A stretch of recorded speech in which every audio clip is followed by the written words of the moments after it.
C'était un film signé de Pierre Granier de Fer avec Jean Gabin, Simone Signoret et Annie Cordy. C'est désormais une pièce de théâtre. Ça pouvait pas vous échapper. Oui, le roman Le Chat, signé de Georges Simenon, est pour la première fois adapté sur les planches à Paris avec Jean Benguigui et Myriam Boyer. L'histoire d'un couple qui se déchire dans la France des années 60. C'est un pari réussi, nous dit Stéphane Capron. Mais je suis chez moi ici, alors j'ai le droit de parler, alors je parle.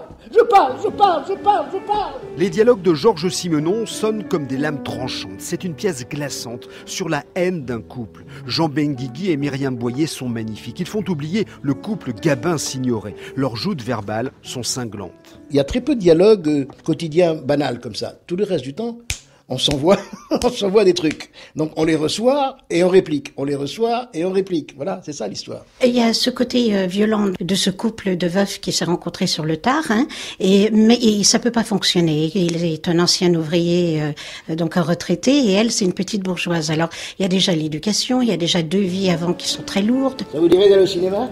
Non, pas aujourd'hui. Mais vous voulez me dire que vous êtes pas malade ? Non, mais de là à sortir encore. Mais vous direz que vous voulez rien faire avec moi. Et ça n'a rien d'intellectuel. Moi, ça me fait plutôt penser à Tchekhov, des choses comme ça. Ce sont des grands personnages qui se rencontrent. Mais il n'y a rien. Il n'y a pas d'intellectuel, il n'y a pas de message.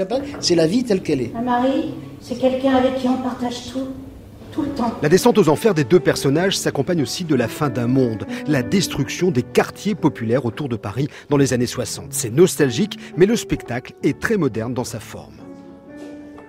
Le Chat de Simenon, c'est donc au théâtre de l'Atelier à Paris. Enfin, le cinéma est un peu muet ce matin avec la disparition de Claude Jean-Philippe, celui qui fut la voix du Ciné-Club sur Antenne 2, puis sur France 2, où il a fait découvrir plus d'1 millier de films entre 1971 et 1994. Lunettes posées sur le front.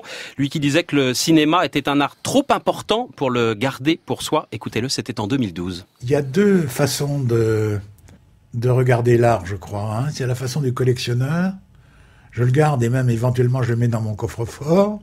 Il est à moi, ou des amants jaloux, enfin d'un côté, ce que je peux comprendre, mais en même temps c'est dommage. Et l'autre façon, c'est j'ai envie de vous faire partager. J'ai l'impression que si je suis tout seul à aimer ça, il y a quelque chose qui me manque. Voilà.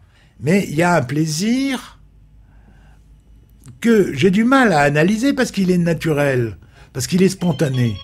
C'est l'envie de faire partager des émotions, des découvertes, etc., etc. Voilà la voix de Claude Jean-Philippe en 2012 sur France Culture, où il avait animé le cinéma des cinéastes jusqu'en 1984. Il avait 83 ans et France Culture lui rendra hommage samedi prochain. Merci, c'était Marc Fauvel.